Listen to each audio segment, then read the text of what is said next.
warahmatullahi wabarakatuh.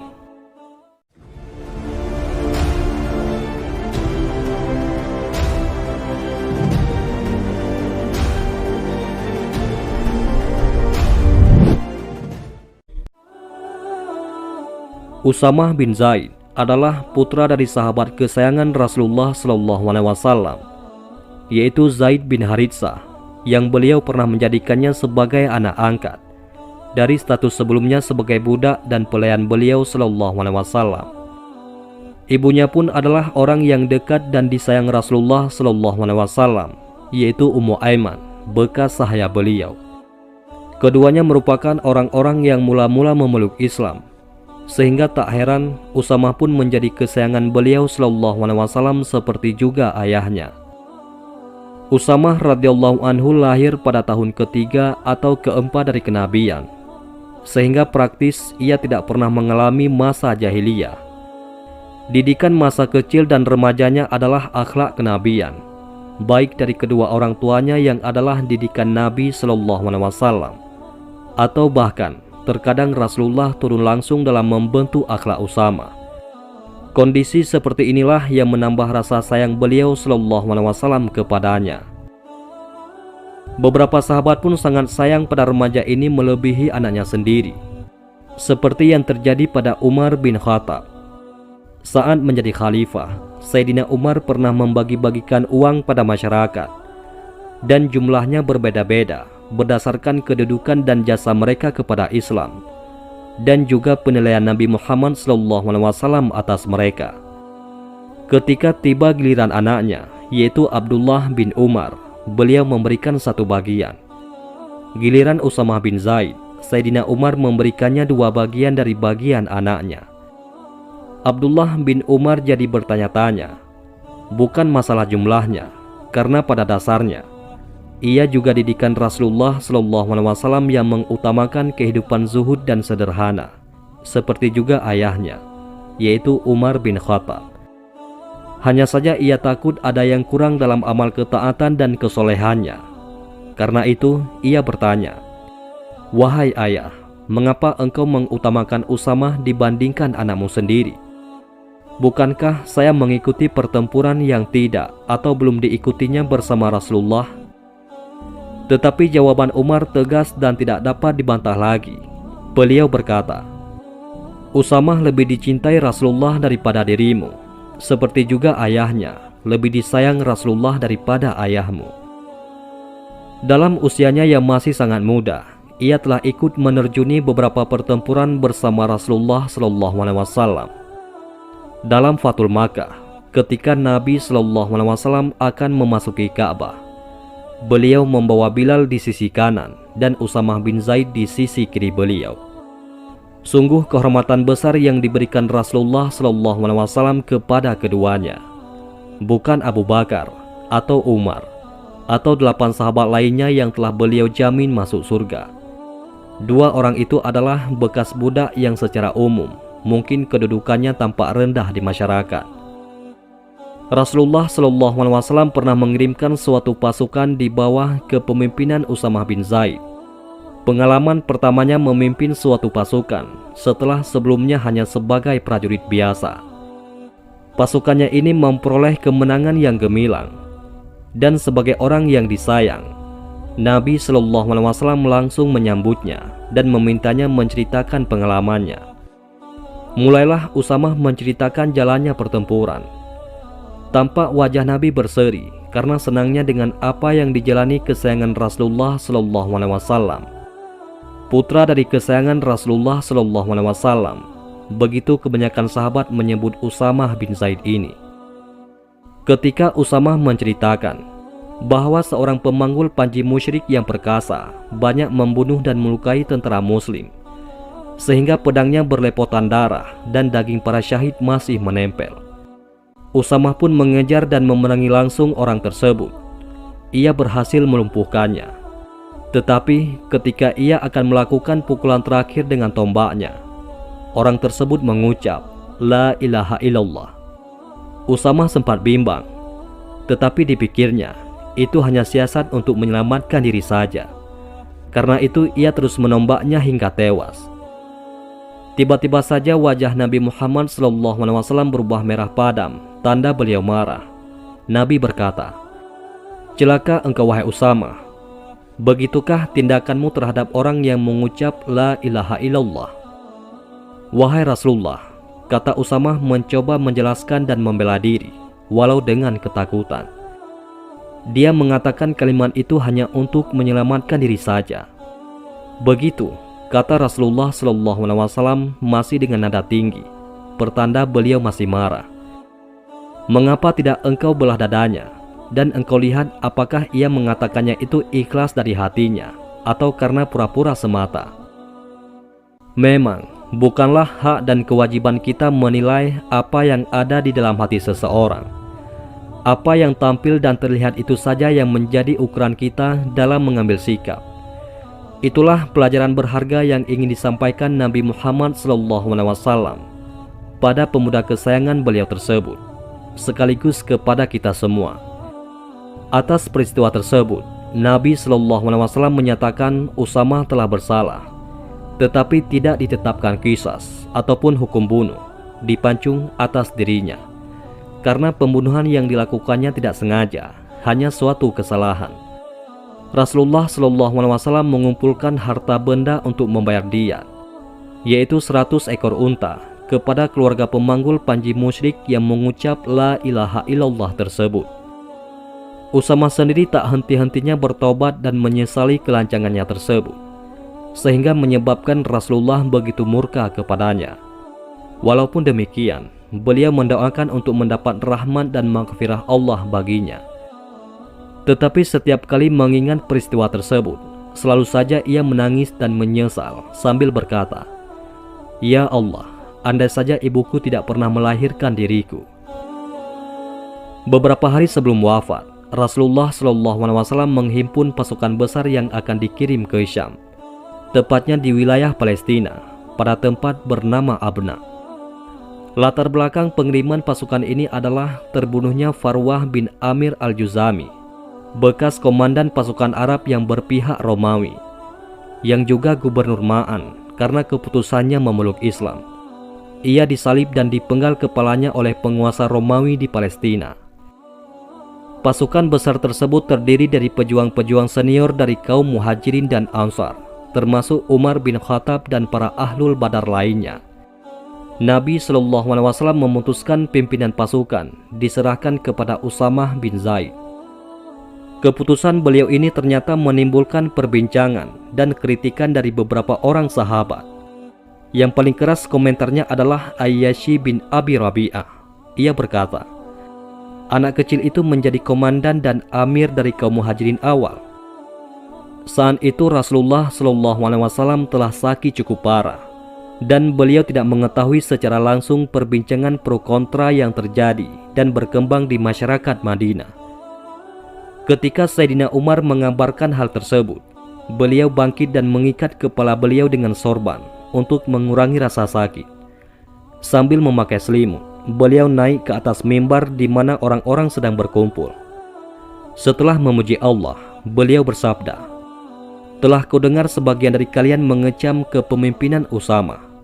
Demi Allah, jika kalian mengecam dirinya, berarti kalian mengecam bapaknya. Demi Allah, sungguh ia, yaitu Zaid bin Haritsah, layak sebagai pemimpin. Dan sepeninggalan bapaknya, putranya sangat layak sebagai pemimpin. Dan sungguh, Zaid adalah orang yang sangat aku kasihi. Demikian juga Usamah. Keduanya layak untuk mendapat semua kebajikan. Karena itu, berwasiatlah kalian dalam kebajikan, karena ia adalah sebaik-baiknya orang di tengah kalian." Peristiwa tersebut terjadi pada hari Sabtu, tanggal 10 Rabiul Awal.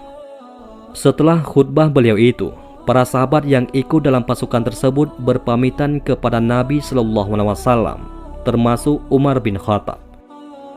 Hari Ahadnya, Usamah menemui Nabi SAW.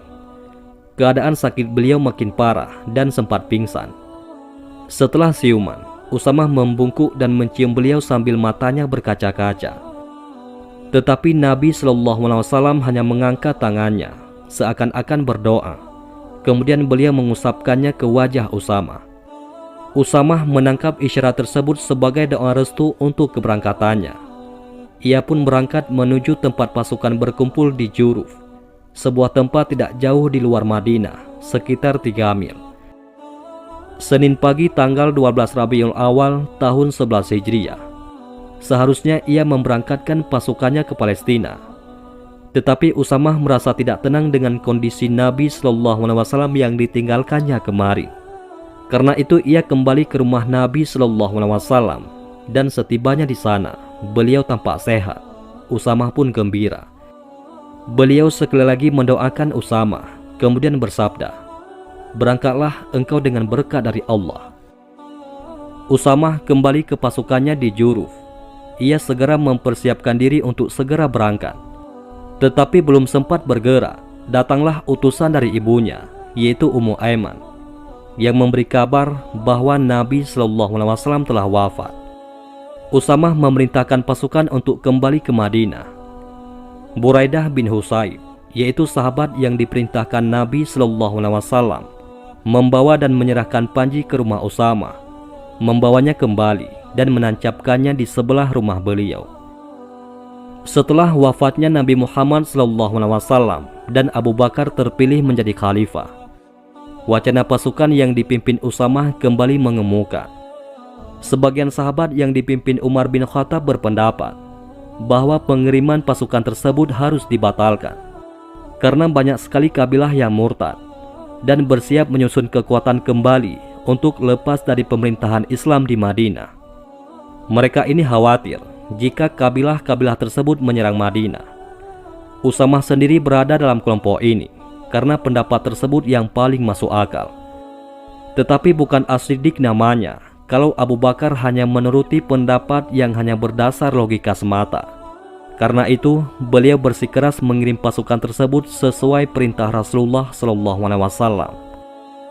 Setelah gagal mempengaruhi khalifah baru untuk membatalkan keberangkatan pasukan ke Palestina, muncullah wacana kedua, yakni penggantian pimpinan pasukan. Karena Usamah hanya seorang pemuda 20 tahunan.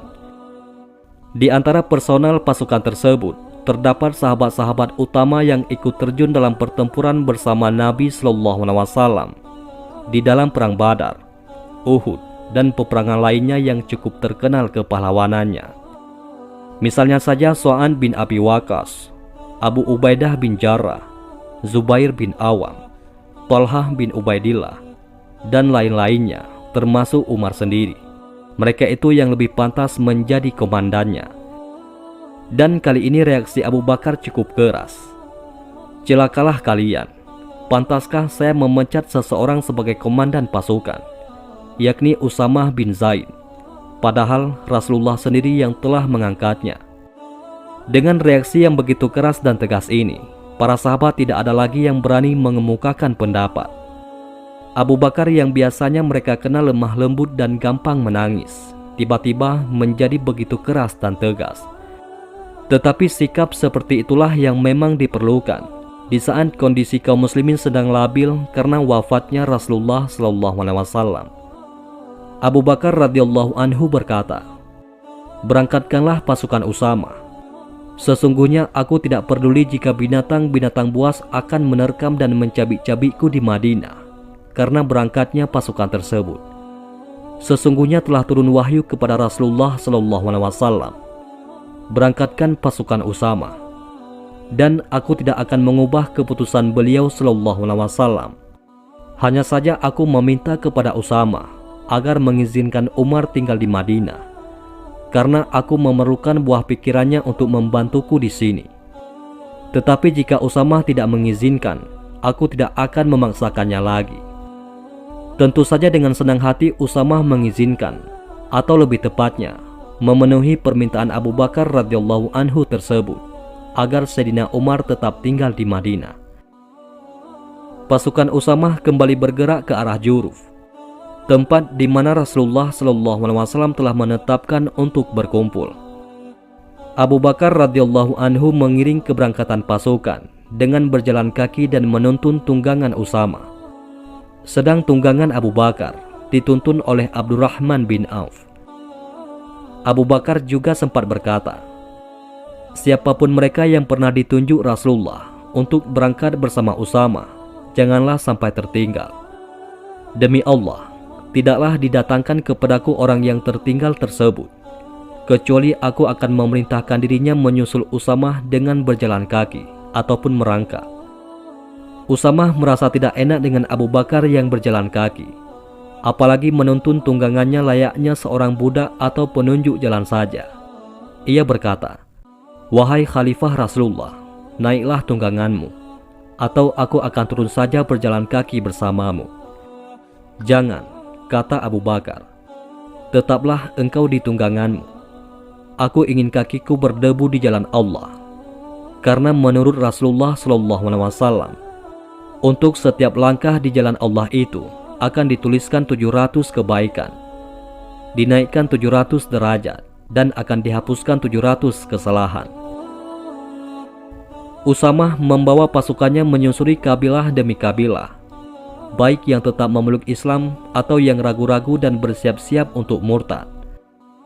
Rombongan besar pasukan Usamah ini ternyata memunculkan logika tersendiri pada mereka, sehingga mereka berteguh memeluk Islam. Sebelumnya mereka mengira dengan wafatnya Rasulullah SAW, Madinah akan menjadi lemah dan tak mampu lagi memerangi musuh-musuhnya. Tetapi melihat besarnya pasukan yang dikirim ke perbatasan Romawi di Abna, Palestina, mereka berpikir pasukan yang mempertahankan Madinah tentunya akan lebih besar lagi. Apalagi ternyata Abu Bakar radhiyallahu anhu juga mengirim beberapa pasukan dari personal yang tertinggal di Madinah untuk memerangi kabilah-kabilah yang murtad dan yang menolak membayar zakat. Kedatangan pasukan Usamah ternyata mengejutkan pasukan Romawi di Palestina yang telah mengeksekusi Farwah bin Amir al-Juzami. Mereka sama sekali tidak menyangka kedatangan pasukan sebesar itu setelah wafatnya Rasulullah SAW. Mereka telah begitu mengenal bagaimana sikap heroik dan semangat tempur pasukan muslimin, dan tidak mau berisiko menghadapi pasukan muslimin pimpinan Usamah. Karena itu, mereka memilih melarikan diri dan meninggalkan barang ghanimah yang banyak bagi pasukan Usamah radhiyallahu anhu. Kemenangan pasukan Usamah memberikan dukungan psikologis yang positif terhadap kelangsungan Islam ketika Rasulullah SAW wafat. Mungkin beliau SAW telah menerima isyarat bagaimana suasana masyarakat Islam ketika beliau wafat dan kekacauan yang akan terjadi. Karena itu, tampak sekali beliau SAW memaksakan untuk membentuk dan mengirim pasukan Usamah, walau saat itu keadaan beliau SAW sakit parah. Dan terbukti kemudian nubuah ini, bahwa perintah beliau SAW memberikan manfaat besar bagi umat Islam di masa kritis pergantian pimpinan pemerintahan Islam ke Khalifah Abu Bakar. Karena pengalamannya mendapat celaan Rasulullah SAW, Usamah jadi sangat berhati-hati dalam urusan jiwa manusia. Ketika terjadi pertikaian antara Ali bin Abi Thalib dan Muawiyah, ia mengurung diri di rumahnya. Sebenarnya, ia mengetahui kalau Sayyidina Ali dalam jalan kebenaran, tetapi ia memilih untuk tidak berpihak kepada keduanya. Ia mengirim surat kepada Ali yang ia ikut membaiatnya sebagai khalifah.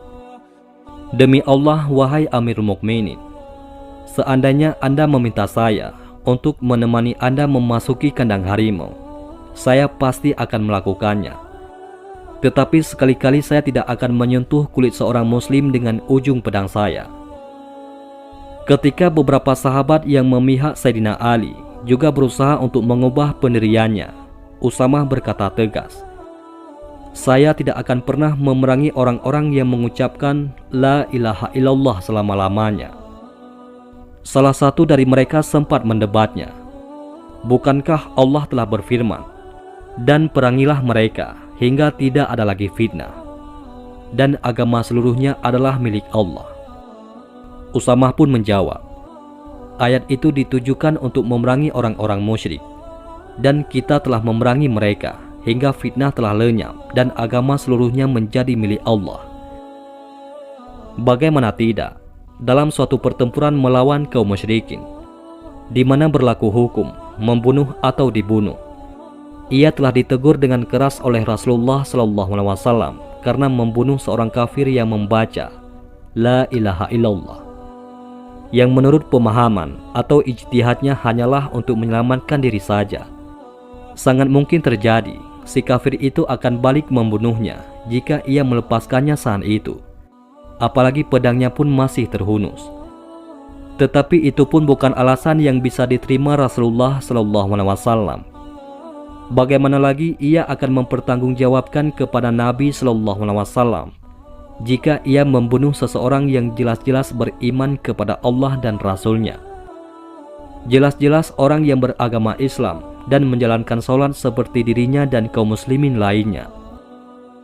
Seorang sahabat lainnya memang pernah bertanya kepada Rasulullah SAW atas suatu peristiwa dalam pertempuran yang lebih kurang sama dengan peristiwa Usamah tersebut. Nabi SAW bersabda, "Kalau itu terjadi, si kafir akan memperoleh balasan seperti keadaan engkau sebelum membunuhnya, dan engkau akan memperoleh balasan seperti keadaan si kafir sebelum ia terbunuh." Maksudnya, orang kafir tersebut yang membaca La ilaha illallah ketika akan terbunuh akan memperoleh pahala syahid. Sedangkan sang sahabat yang membunuh bisa jatuh dalam kemusyrikan dan kekafiran kalau ia tidak bertaubat. Usamah terus menyendiri di tengah pergolakan kaum muslimin, dan ia tidak mau terlibat dengan pertentangan mereka. Saat itu terdapat dua kutub kekuatan Islam. Muawiyah yang menjabat sebagai khalifah berkedudukan di Syam, sedang kelompok oposisi yang merasa keturunan Ali bin Abi Thalib lebih berhak atas jabatan khalifah bermarkas di Kufah, Irak, tetapi tanpa pimpinan atau khalifah yang jelas. Di saat itulah, di tahun 54 Hijriah, Usamah bin Zaid radhiyallahu anhu meninggal dunia. Wallahu a'lam bishawab. Mudah-mudahan ini semua bermanfaat. Assalamualaikum warahmatullahi wabarakatuh.